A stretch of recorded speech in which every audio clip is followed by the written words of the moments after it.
একদিন এক যুবক বাচ্চার দরবারে গিয়ে বাচ্চাকে বললেন, হুজুর আমাকে একটা চাকরি দিন, আমার একটা চাকরির খুবই প্রয়োজন। বাচ্চা তখন তাকে জিজ্ঞেস করলেন, তোমার কি এমন যোগ্যতা আছে রাজ দরবারে চাকরি করার মতো? লোকটি তখন বলল, হুজুর আমি মানুষ থেকে শুরু করে পৃথিবীর প্রত্যেকটা প্রাণীর মুখ দেখে তার বংশ পরিচয় বলে দিতে পারি। বাচ্চা তখন মনে মনে ভাবলো, বাহ ভালোই তো, খুবই বিচক্ষণ ব্যক্তি, তাহলে তাকে একটা চাকরি দিয়ে দেওয়া যাক। বাচ্চা তখন তার ঘোড়াশালের প্রধান বানিয়ে দিল। বাচ্চা কিছুদিন পর তাকে ডেকে বলল, আচ্ছা বলো তো আমার ঘোড়াশালের প্রধান ঘোড়াটার জাত কেমন? লোকটি তখন বলল, হুজুর আপনার ঘোড়াশালের প্রধান ঘোড়াটির জাত ভালো না। রাজা তখন এটা শুনে রেগে গেল, কারণ 1000 স্বর্ণ মুদ্রা দিয়ে সে ঘোড়াটাকে কিনেছে আর তাকে প্রত্যেক দিন ভালো ভালো খাবার খাওয়ায়, অনেক যত্নে সেটাকে পালে, এমনকি সেই বাচ্চা সেই ঘোড়াটাতে চলাফেরা করে। কিন্তু লোকটি তার কথায় অটুট রইল, বলল আপনার ঘোড়ার জাত ভালো না। বাদশা তখন সেই ঘোড়া বিক্রেতাকে ডেকে আনলেন এবং বললেন, সত্যি করে বলো এই ঘোড়ার জাত কেমন? তখন লোকটি কাঁপতে কাঁপতে বলল, হুজুর আমাকে ক্ষমা করুন, এই ঘোড়াটি অনেক ভালো জাতের ছিল, কিন্তু ও যখন ছোট ছিল তখন ওর মা মারা যায়, আমি তখন থেকে ওকে গরু দুধ খাইয়ে বড় করেছি, এই জন্য ওর হাব ভাব একটু গরুর মতো হয়ে গিয়েছে। বাচ্চা তখন সেই লোকটিকে 100টি মুরগি উপহার দিলেন এবং বললেন, তুমি কিভাবে বুঝলে এই ঘোড়াটির জাত ভালো না? তখন লোকটি বললেন, এটা তো খুবই সহজ ব্যাপার, কারণ ঘোড়া সাধারণত মাথা নিচু করে খাবার নিয়ে মাথা উঁচু করে খাবার খায়, আর এই ঘোড়াটা গরুর মতো মাথা নিচু করে খায়, এই জন্য আমি বুঝতে পেরেছি এই ঘোড়াটার জাত ভালো না। কিছুদিন পর সেই লোকটাকে বাচ্চা আবার ডেকে পাঠালেন এবং বললেন, আচ্ছা বলো তো আমার রানীর জাত কেমন? লোকটা তখন পড়ে গেল বিপদে। লোকটি তখন বলল, হুজুর এটা কি না বললে হয় না? বাচ্চা তখন তাকে আরো চেপে ধরলেন, বললেন, কেন তুমি বলবে না? তোমাকে বলতেই হবে। লোকটা তখন বলল, এটা আপনাকে জানানোর জন্য আমাকে কিছুদিন সময় দিতে হবে। বাচ্চা তখন বললেন, ঠিক আছে আমি তোমাকে 7 দিন সময় দিলাম। 7 দিন পর লোকটি আবার হাজির হলো। বাচ্চা তখন বলল, 7 দিন তো শেষ, এবার বলো আমার রানীর জাত কেমন? লোকটা তখন বলল, হুজুর আমাকে কথা দিতে হবে, আমার কথার কোনো যাচাই বাছাই না করে কোনো অ্যাকশনে যেতে পারবেন না, আমার উপরেও না রানীর উপরেও না। বাচ্চা তখন কথা দিল। লোকটি তখন বলতে শুরু করলো, হুজুর রানীমা কোনো রাজবংশের মেয়ে নয়, উনি একজন সাধারণ ঘরের মেয়ে। বাদশা এবার রেগে গেল, বলল, আমি নিজের চোখে দেখে, এমনকি আমার বাবা দেখে শুনে অন্য রাজ্যের একটা বাদশার মেয়েকে আমার সঙ্গে বিয়ে দিয়েছেন, আর তুমি বলছো সে কোনো রাজবংশীয় মেয়ে না?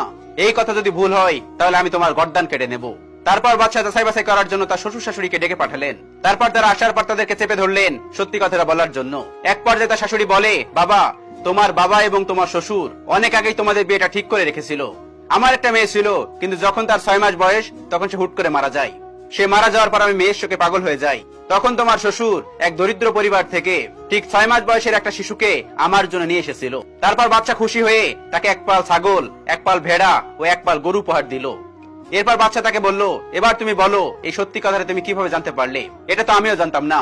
তখন লোকটি বলল, হুজুর এটা খুবই সহজ ছিল, কারণ রানীমা চাকর চাকরানী এবং কর্মচারীদের সাথে যে রকম ব্যবহার করে এটা কখনোই রাজকীয় ব্যবহার হতে পারে না। তার কিছুদিন পর বাচ্চা তাকে আবারও ডেকে পাঠালেন। সে আসার পর তাকে বললেন, সবার বংশ পরিচয় তো বললে, এবার আমার বংশ পরিচয়টা বলো। লোকটা এবার পড়ে গেল মহাবিপদে, কারণ এটা নিজের ব্যাপার, রাজা যদি এটা যাচাই বাছাই না করে আগেই যদি তার গর্দান কেটে নেয়। তখন লোকটা কাঁপা কাঁপা কণ্ঠে বলল, মহারাজ এটা বলা তো খুবই সহজ, কিন্তু তার আগে আপনাকে একটা ওয়াদা করতে হবে, যাচাই বাছাই না করে আমাকে কিছু বলতে পারবেন না। বাচ্চা তখন বললেন, ঠিক আছে আমি ওয়াদা করলাম, যাচাই বাছাই না করে আমি কিচ্ছু বলবো না, তুমি আমাকে বলো। তারপর লোকটি যা বলল সেটা শুনে বাদশার মাথায় আকাশ ভেঙে পড়লো। লোকটি বলল, হুজুর আপনি কোন রাজা বা বাদশার সন্তান নন, আপনি হলেন একজন সামান্য কৃষকের সন্তান। এই কথাটা শুনে বাদশা তো গেলেন অনেক ক্ষেপে, কিন্তু ওয়াদা করেছেন যাচাই বাছাই না করে কিছু বলতে পারবেন না, তাই কিছু বলল না। সে দৌড়ে চলে গেল মায়ের কাছে, আর যেতে যেতে ভাবতে লাগলো আজকে এই লোকটার মাথা কেটে নেব, কারণ এটা তো সম্পূর্ণ ভুল, আমি হলাম একজন রাজা বাদশার সন্তান, আর সে আমাকে বলতেছে আমি সামান্য একজন কৃষকের সন্তান। তারপর বাচ্চা তার মায়ের কাছে গিয়ে জিজ্ঞেস করলেন। তার মা বললেন, বাবা লোকটি ঠিকই বলেছেন, তুমি কোন রাজা বাদশার সন্তান নও, তুমি হলে একজন কৃষকের সন্তান। আমাদের কোনো পুত্র সন্তান ছিল না, তাই রাজ্য ধরে রাখতে এক কৃষকের কাছ থেকে তোমাকে পালিত সন্তান হিসেবে নিয়ে এসেছিলাম। তারপর বাচ্চা মন খারাপ করে তার সামনে এসে বলল, যাও তোমাকে 1 পাল মহিষ দিয়ে দিলাম। আর একটা কথা, তুমি কি করে জানতে পারলে যে আমি কোন রাজা বাচ্চার সন্তানই নই? তখন লোকটি বলল, এটা তো খুবই সহজ ব্যাপার, আপনি যদি কোন রাজা বাচ্চার সন্তান হতেন তাহলে তো আপনি উপহার হিসেবে দিতেন হিরে মণি মুক্তা জহরত, কিন্তু আপনি উপহার দেন গরু ছাগল হাঁস মুরগি মহিষ। এমনকি রাজকীয় কোন অনুষ্ঠানে রাজকীয় খাবার না দিয়ে আপনি দিয়ে থাকেন খিচুড়ি। ধর্মীয় কোন অনুষ্ঠানে আপনি মিষ্টি বিতরণ না করে সেখানে আপনি দিয়ে থাকেন খিচুড়ি।